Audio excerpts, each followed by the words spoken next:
नमस्कार, आप देख रहे हैं 4 PM महाराष्ट्र और मैं हूं आपके साथ तान्या। दोस्तों, महाराष्ट्र में जब से भाजपा की सरकार बनी है, जनता के क्या हाल है ये बात तो आप बखूबी जानते हैं। महंगाई, बेरोजगारी तो चरम पर है ही, ऊपर से खस्ता सड़कों के हालात। वही सत्ता का सुख भोग रहे नेताओं की अगर बात की जाए तो इन्हें बस परवाह है तो सिर्फ अपनी कुर्सी और पार्टी। भले ही राज्य की जनता को लाख परेशानियां हो, मजाल है कि इनके कानों में जू रेंगे। लेकिन अगर कोई सबके खिलाफ आवाज उठाना चाहे तो ये नेता उसे ही टारगेट करने लगते हैं, यहाँ तक कि उसके खिलाफ एक्शन तक लिया जाता है। तो कुल मिलाकर 100 की सीधी बात यह है कि अगर इस सरकार में आलोचनाओं को झेलने की ताकत ही नहीं है, तभी जरा जरा सी आलोचनाओं पर सीएम तक अपनी भाषा ऐसी कर लेते हैं जिससे लेकर उन पर ही सवाल उठने लगते हैं। इसी बीच एक बार फिर सीएम देवेंद्र फडणवीस को आलोचकों की बात इतनी बुरी लगी कि वो भरे सदन में कुत्ते भाड़े के टट्टू जैसे शब्दों का इस्तेमाल करने लगे। मुंबई और उसके आसपास के शहरों के विकास पर नियम 293 के तहत हुई बहस का जवाब देते हुए मुख्यमंत्री देवेंद्र फडणवीस ने ऐसा कुछ कहा जो सियासी गलियारों में चर्चा का विषय बन गया। सदन में अपने संबोधन में उन्होंने विपक्ष पर तीखा हमला बोलते हुए जयंत राव पाटिल की बात को दोहराया। उन्होंने अबू आजमी से कहा, आजमी साहब, हमारे जयंत राव जी ने सही बात कही है कि जिनको कुत्ता नहीं पूछता वो आजकल सोशल मीडिया पर आकर सबको गालियां देते हैं, मुख्यमंत्री को भी गाली देते हैं। ऐसे कुछ भाड़े के टट्टू इस मिसिंग लिंक के बारे में भी पैसा लेकर सोशल मीडिया पर लिख रहे थे।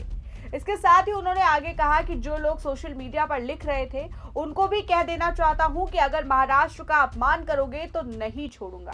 साथ ही उन्होंने प्रोजेक्ट का बचाव करते हुए इसे इंजीनियरिंग का एक शानदार वैश्विक नमूना करार दिया।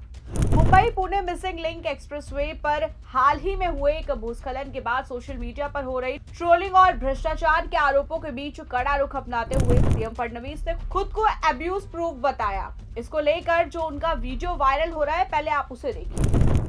हमारे जयंत राव जी ने सही बात कही, जिनको कुत्ता नहीं पहुंचता वो आजकल सोशल मीडिया पर आकर सबको गाली देते हैं, मुख्यमंत्री को भी गाली देते हैं। ऐसे कुछ भाड़े के टट्टे इस मिसिंग लिंक के बारे में भी पैसा ले लेकर सोशल मीडिया पर लिख रहे थे, उनको भी कह देना चाहता हूं, अगर महाराष्ट्र का अपमान करोगे छोड़ूंगा नहीं।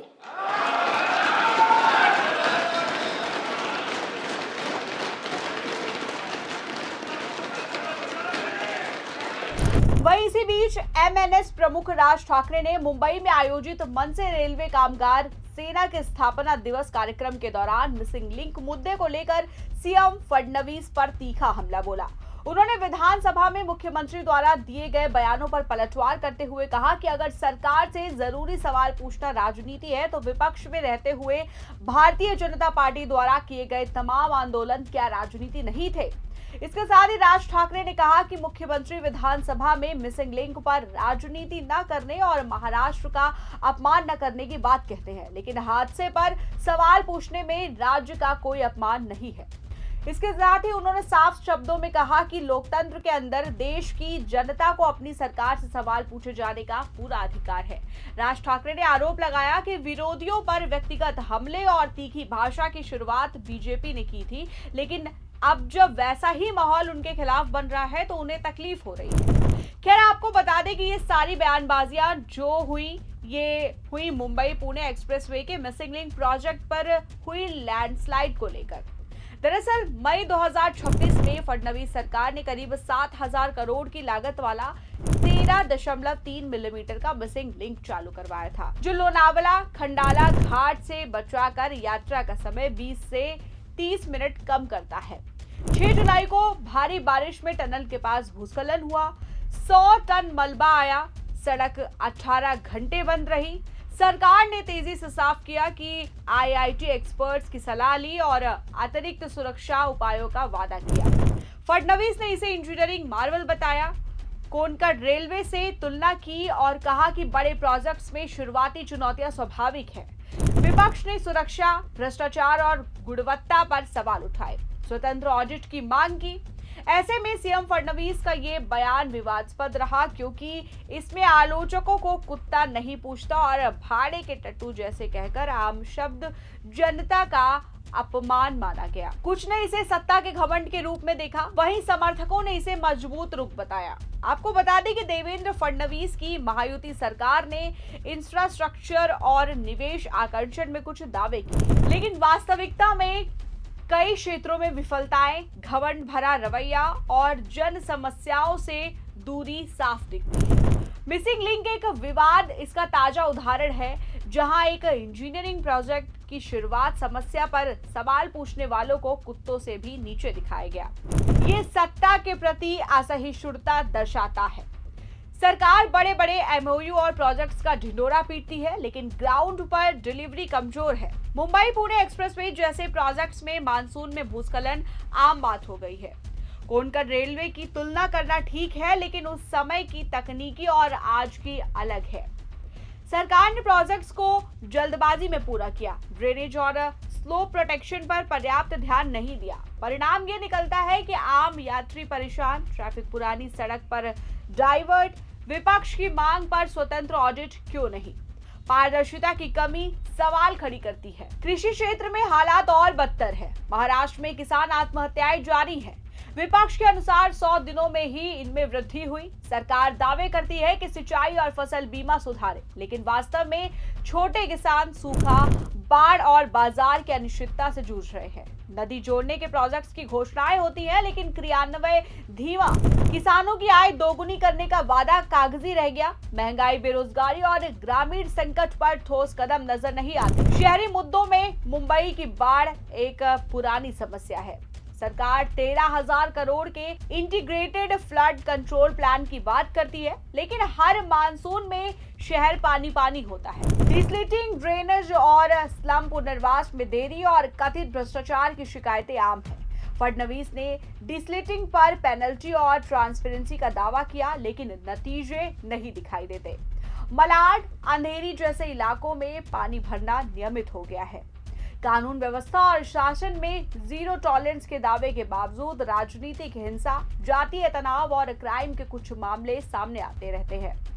फॉरेंसिक मोबाइल वैन जैसी पहल सराहनीय है, लेकिन समग्र अपराध दर और कन्विक्शन रेट में क्रांतिकारी सुधार का दावा अतिरंजित लगता है।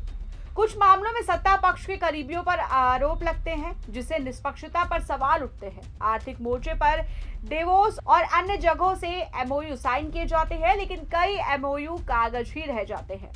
निवेश आकर्षण में महाराष्ट्र आगे है, मगर रोजगार सृजन की गुणवत्ता और वितरण असमान है। युवा बेरोजगारी, खासकर ग्रामीण और अर्ध शहरी क्षेत्रों में एक बड़ी समस्या बनी हुई है। स्टार्टअप और आईटी पर फोकस है, लेकिन एमएसएमई और पारंपरिक उद्योगों की उपेक्षा हो रही है। शिक्षा और स्वास्थ्य में सुधार के दावे हैं, लेकिन सरकारी स्कूलों और अस्पतालों की हालत सुधरने के बजाय निजीकरण की ओर झुकाव दिखता है।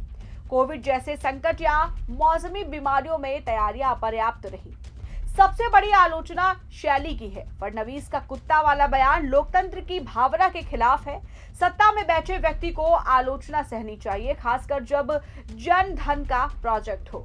सोशल मीडिया पर ट्रोल्स कहकर असहमति को खारिज करना आसान है, लेकिन ये जनता की आवाज को दबाने जैसा है। महाराष्ट्र का अपमान का नैरेटिव बनाकर आलोचना को राष्ट्रीय विरोधी रंग देना विकास की बहस को व्यक्तिगत बना देता है। पिछले सरकारों की तुलना में महायुति ने स्थिरता दी, लेकिन सत्ता के घमंड, परिवारवाद के आरोप और विपक्ष के दमन की शिकायतें बढ़ी हैं। मीडिया और जांच एजेंसियों के इस्तेमाल पर भी सवाल उठते हैं। वहीं सरकार की लापरवाहियों की बात करें तो बड़े इंफ्रा प्रोजेक्ट में EIA यानी इन्वायरमेंट इम्पैक्ट असेसमेंट की अनदेखी या कमजोर क्रियान्वयन से भूस्खलन, बाढ़ बढ़ रहे। सह्याद्री रेंज में निर्माण पर्यावरण को नुकसान पहुंचा रहा है। महिलाओं, दलितों और अल्पसंख्यकों के मुद्दों पर सरकार दावे करती है, लेकिन वास्तविक ग्राउंड रिपोर्ट में असुरक्षा और असमानता बनी हुई है। कुल मिलाकर फडणवीस सरकार इंफ्रा पर फोकस कर रही है, लेकिन जन केंद्रित मुद्दों में विफल रही है। घमंड भरा रवैया और आलोचना को व्यक्तिगत हमला मानना लोकतांत्रिक मूल्यों के विरुद्ध है। हर प्रोजेक्ट की आलोचना को भाड़े का कहकर सरकार अपनी जवाबदेही से बच रही है। मिसिंग लिंक एक उदाहरण है।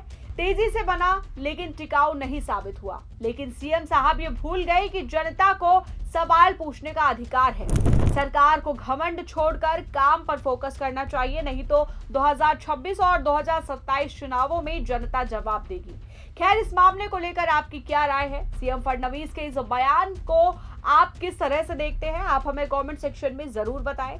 सीएम फडणवीस के इस रवैये से आगामी चुनावों पर क्या असर पड़ेगा, ये भी हमें जरूर बताएं। अगर आपको ये वीडियो पसंद आई हो तो वीडियो को लाइक करें, हमारे चैनल को सब्सक्राइब करना बिल्कुल न भूलें। मिलते हैं आपसे अगली वीडियो में, तब तक के लिए दीजिए हमें इजाजत और देखते रहिए 4 PM महाराष्ट्र।